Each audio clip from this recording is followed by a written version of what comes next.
Hi friends, இன்றைக்கி என்னோடய கிச்சனில் நான் உங்கள் கூட ஷேர் பண்ணிகிட்டு இருக்கிறது மீல் மேக்கர் வச்சு செய்கிற ஒரு ரெசிபிங்க. இது வந்து கிறிஸ்பி சோயா பால்ஸ். அதையே நம்ம வந்து சப்பாத்திக்கு சைடிஷ்ஷாகவும் ஒரு கிரேவியாகவும் செய்ய போகிறோம். இப்போ இதுக்காக பார்த்திங்கன்னா நான் மீல் மேக்கரை நல்லா தண்ணியில் ஊற வச்சு வாஷ் பண்ணி ஒரு பவுல் எடுத்து வச்சுருக்கேன். அடுத்து பார்த்திங்கன்னா இதுக்கு ஒரு கப்பில் நான் வந்து ஒரு கப் அளவு உடைச்ச கடலை எடுத்திருக்கேன். 2 ஸ்பூன் கடலை மாவு எடுத்திருக்கேன்.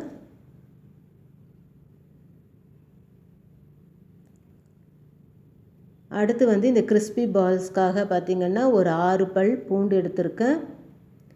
ஒரு துண்டு இஞ்சியை 2-3 துண்டாக கட் பண்ணி எடுத்து வச்சுருக்கேன்.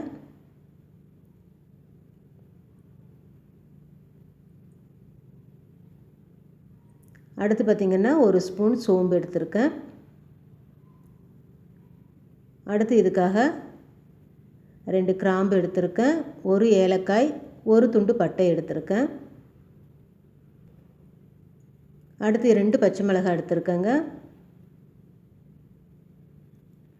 இப்போ நம்ம எடுத்து வச்சுருக்க இந்த ஊற வச்ச சோயா,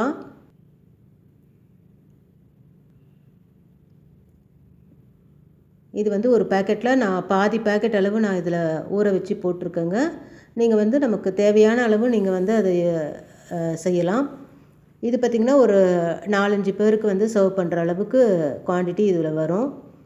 இப்போ நான் எடுத்து வச்சுருக்க ஒரு ஸ்பூன் சோம்பு இதில் சேர்க்குறேன். அடுத்து நம்ம எடுத்து வச்சுருக்க 2 பச்சை மிளகாய் அதையும் இதில் உடைச்சி சேர்க்குறேன். அடுத்து வந்து நம்ம துண்டை அரிஞ்சு வச்சுருக்க இந்த இஞ்சி, அடுத்து வந்து ஒரு 4 பல் பூண்டு, ஒரு துண்டு பட்டை, அடுத்து நம்ம எடுத்து வச்சுருக்க 2 லவங்கம், ஒரு ஏலக்காய்.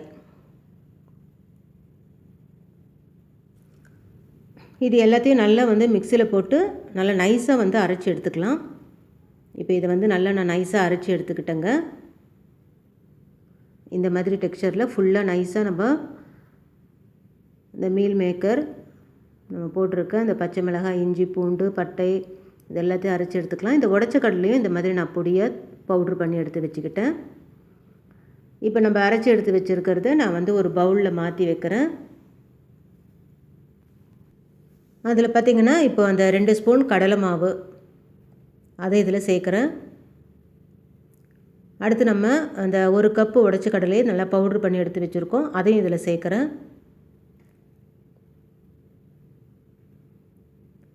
அடுத்து இதுக்கு தேவையான அளவு உப்பு கொஞ்சம் சேர்க்குறேங்க.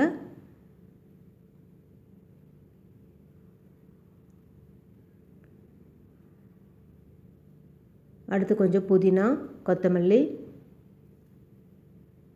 அடுத்து ஒரு பெரிய வெங்காயத்தை இந்த மாதிரி நல்ல பொடியாக நான் வந்து கட் பண்ணி எடுத்து வச்சுருக்கேன், அதையும் இதில் சேர்க்குறேன்.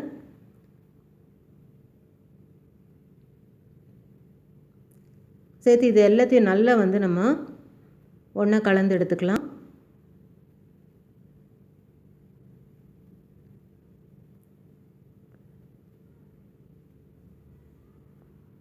நல்லா இதை வந்து நம்ம ஒரு பால்ஸ் மாதிரி செய்கிற அளவுக்கு நல்லா பிசைஞ்சு இந்த மாதிரி உருண்டைகளாக உருட்டுற அளவுக்கு நம்ம நல்லா பிசைஞ்சு எடுத்துக்கலாங்க. இப்போ நான் வந்து ஸ்டவ்வில் ஒரு கடாய் வச்சுருக்கேன். அதில் எண்ணெய் நனைஞ்சதும் நம்ம வந்து இந்த உருட்டி வச்சுருக்க இந்த பால்ஸை ஒன்று ஒன்றா அதில் போட்டு நல்லா சிம்மில் வச்சு கொஞ்சமாக பொறுமையாக பொரித்து எடுக்கலாம்.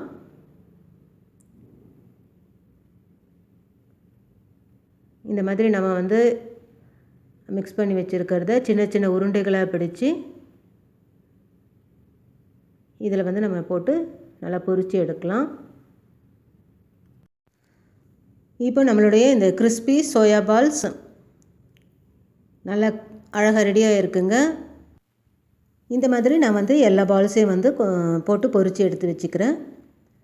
இது பார்த்திங்கன்னா இதில் போட்டிருக்க அந்த பட்டை, லவங்கம், மசாலா, அதே மாதிரி வெங்காயம், இந்த மீல் மேக்கர் எல்லாம் சேர்ந்து இது ஒரு வந்து அந்த மட்டன் கோலா அவருடைய ஸ்டைலில் இருக்குங்க. இதோட டேஸ்ட் வந்து பெரியவங்கள்லேருந்து குழந்தைங்க வரைக்கும் எல்லாருக்குமே ரொம்ப பிடிக்கும். இதை வந்து ஒரு ஈவினிங் ஸ்நாக்ஸாக நம்ம வந்து குழந்தைங்களுக்கு செஞ்சு கொடுக்கலாங்க. இப்போ இதே பால்ஸை வந்து நம்ம வந்து ஒரு கிரேவியாகவும் செஞ்சு இந்த பால்ஸை அதில் போட்டு சப்பாத்தி நான்க்கு சைட் டிஷ்ஷாகவும் நம்ம வந்து இதை வந்து செய்யலாம். இப்போ இதுக்காக பார்த்திங்கன்னா நான் ஒரு பெரிய வெங்காயத்தை கட் பண்ணி வச்சுருக்கேன். தக்காளி, ஒரு தக்காளி, 2 பச்சை மிளகாய், 2 துண்டு தேங்காய் எடுத்திருக்கேன், ஒரு 4 முந்திரி எடுத்திருக்கேங்க.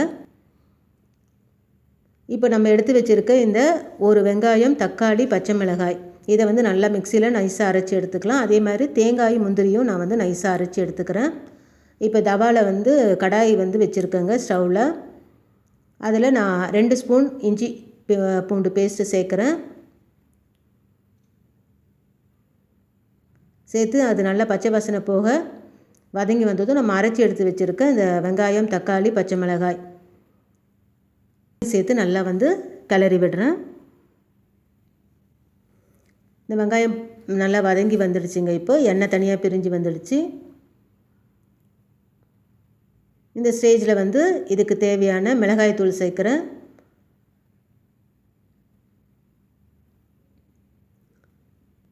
ஒரு ஸ்பூன் வெறும் மிளகாய்த்தூள், கரம் மசாலா 1 ஸ்பூன் சேர்க்குறேன். அடுத்து கொஞ்சமாக மஞ்சத்தூள் சேர்க்குறேங்க. சேர்த்து கொஞ்சமாக புதினா கொத்தமல்லி சேர்த்து நல்லா இதை வந்து வதக்கி விடலாம்.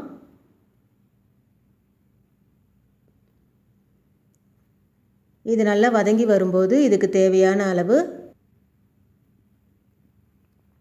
இதில் வந்து தண்ணி சேர்க்கலாம். நம்ம கிரேவி பதத்துக்கு இதுக்கு தேவையான அளவு தண்ணி சேர்த்து இதை வந்து கொஞ்ச நேரம் வந்து நான் வந்து மூடி வைக்கிறேங்க. ஒரு 5 மினிட்ஸ் கழித்து நம்ம வந்து இதை வந்து ஓப்பன் பண்ணலாம். இப்போ பார்த்திங்கன்னா இந்த கிரேவி வந்து நல்லா கொதித்து எண்ணெய் பிரிஞ்சு அந்த பச்சை வாசனை எல்லாம் போய் நல்லா பதமாக கரெக்டாக வந்திருக்குங்க. இப்போ இந்த ஸ்டேஜில் நம்ம அரைச்சி எடுத்து வச்சுருக்க அந்த தேங்காய், முந்திரி அதை சேர்க்குறேன்.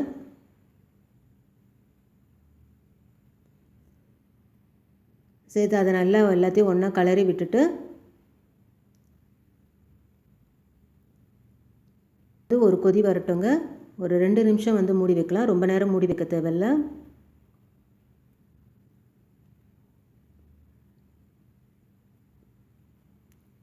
ஒரு 2 நிமிஷம் மூடி வச்சுட்டு நம்ம எடுத்தோம்னா ஒரு கொதி வருங்க.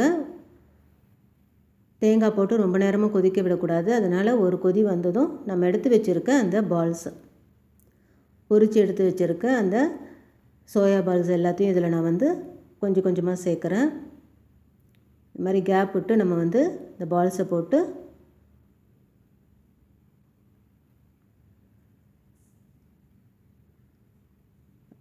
ஒரு நிமிஷம் அதை கிளறி விட்டுட்டு நம்ம மூடி எடுத்து வச்சிடலாங்க. இது ஆல்ரெடி எல்லாமே நல்லா கொதித்து வந்துடுச்சு. நம்ம பால்ஸும் நல்லா பொரித்து தான் போட்டிருக்கோம். ஸோ கொஞ்சமாக வந்து ஒரு கொதி வந்ததும் மூடிடலாம். கொத்தமல்லி போட்டு இறக்கிடலாம். இப்போ நம்மளுடைய இந்த சோயா கோலா உருண்டை கிரேவியும் அழகாக ரெடியாக இருக்குங்க. இது பார்த்திங்கன்னா சப்பாத்தி, நான் இது எல்லாத்துக்குமே சைட் டிஷ்ஷாக ரொம்ப சூப்பராக இருக்கும். இன்றைக்கி பார்த்திங்கன்னா நான் வந்து நான் தாங்க செய்ய போகிறேன். ஸோ அதுக்கு வந்து தேவையான மைதா மாவு 1 கப் எடுத்திருக்கேன்.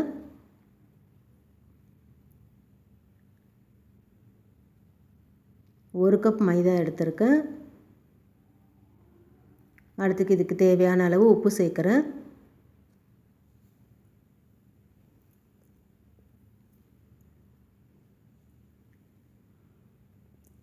அடுத்து பார்த்திங்கன்னா பேக்கிங் சோடா அது ஒரு 1/4 ஸ்பூன் சேர்க்குறேங்க. பேக்கிங் பவுடர் அது ஒரு 1/4 ஸ்பூன் சேர்க்குறேன். அடுத்து பார்த்திங்கன்னா தயிர், 1 டேபிள் ஸ்பூன் தயிர் இதில் சேர்க்குறேங்க. பார்த்திங்கன்னா நான் 1 கப் மைதா தான் எடுத்திருக்கேன். அதனால் நான் வந்து 1 டேபிள் ஸ்பூன் தயிர் இதில் சேர்க்குறேன். சேர்த்து இது எல்லாத்தையும் நல்லா வந்து நம்ம வந்து பிசைஞ்சு விடலாம்.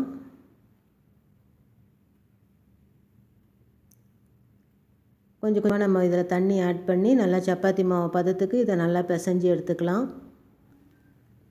இதில் வந்து நான் கொஞ்சமாக எண்ணெய் சேர்க்குறேங்க.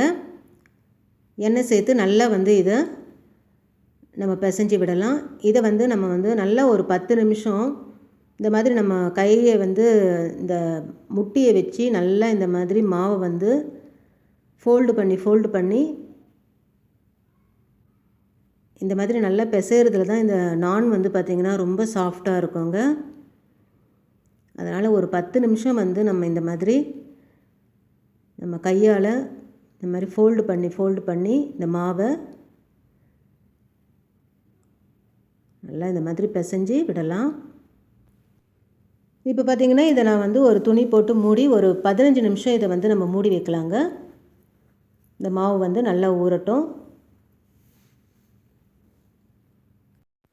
ஒரு 15 நிமிஷம் இந்த மாவு நல்லா ஊறினதும் நம்ம வந்து இதை ஒரு சின்ன சின்ன உருண்டைகளாக எடுத்து இந்த மாதிரி திரும்பவும் ஒரு 2 நிமிஷம் டு 3 நிமிஷம் வந்து நல்லா இதை வந்து இந்த மாதிரி ஃபோல்டு பண்ணலாம். இந்த மாதிரி இதை ஃபோல்டு பண்ணி நல்லா இந்த கையிலேயே நம்ம வந்து நல்லா உருட்டி விடலாங்க. இந்த மாதிரி பண்ணும்போது இந்த நான் பார்த்திங்கன்னா ரொம்ப சாஃப்டாக வரும். இதை வந்து நல்லா ஓவல் ஷேப்புக்கு நம்ம வந்து திரட்டி நான் வந்து ஒரு தவாவில் போட்டு எடுக்கிறேன். இப்போ இதை தவாவில் போட்டு நல்லா மேலே பட்டர் அப்ளை பண்ணலாம். இந்த மாதிரி பார்த்திங்கன்னா நல்ல பபிள்ஸ் வர ஆரம்பிக்குங்க மேலே. பக்கத்தில் பார்த்திங்கன்னா ஒரு கிரில் வச்சுருக்கேங்க. அதில் இந்த நானை வந்து நம்ம வந்து லேசாக அதோடய ஃப்ளேம் மட்டும் படுற மாதிரி போட்டு எடுத்து பட்டர் தடவி சர்வ் பண்ணுறதுக்கு ரெடி பண்ணிடலாம். இப்போ நல்ல ஒரு பட்டர் நான், சோயா கிரேவி, நல்ல ஒரு கிறிஸ்பியான சோயா பால்ஸ் 3மே ரெடியாக இருக்குது. இந்த நான் பார்த்திங்கன்னா இந்த மாதிரி நம்ம நல்லா அதை பிசைஞ்சு நல்லா இந்த மாதிரி செய்யும்போது இது சாஃப்ட்னஸும் ரொம்ப நல்லா இருக்குங்க. இந்த சோயா கிரேவி பார்த்திங்கன்னா நான் கிடையாது, சப்பாத்தி, தோசை, அதே மாதிரி பூரி, இது எல்லாத்துக்குமே சைட் டிஷ்ஷாக ரொம்பவே நல்லா இருக்குங்க. கண்டிப்பாக இந்த டேஸ்டியான ரெசிபீஸை நீங்களும் உங்கள் வீட்டில் ட்ரை பண்ணி பாருங்கள். இப்போ இந்த நான் பார்த்திங்கன்னா ரொம்ப சாஃப்டாக இதோட லேயர்ஸ் வந்து நல்லா வந்து உள்ளே நல்லா பிரிஞ்சு நல்லா இந்த லேயர் வந்து நல்லா பிரிஞ்சு வருது பார்த்திங்களா. நல்ல சாஃப்டான ஒரு பட்டர் நான் இந்த சைட் டிஷ்ஷோட ரொம்ப சூப்பராக இருக்கும். கண்டிப்பாக நீங்களும் உங்கள் வீட்டில் ட்ரை பண்ணி பாருங்கள். இந்த வீடியோ உங்களுக்கு பிடிச்சிருந்தால் லைக் பண்ணுங்கள், கமெண்ட் பண்ணுங்கள், ஷேர் பண்ணுங்கள் ஃப்ரெண்ட்ஸ். மறக்காமல் சப்ஸ்கிரைப் பண்ணுங்கள். தேங்க்யூ.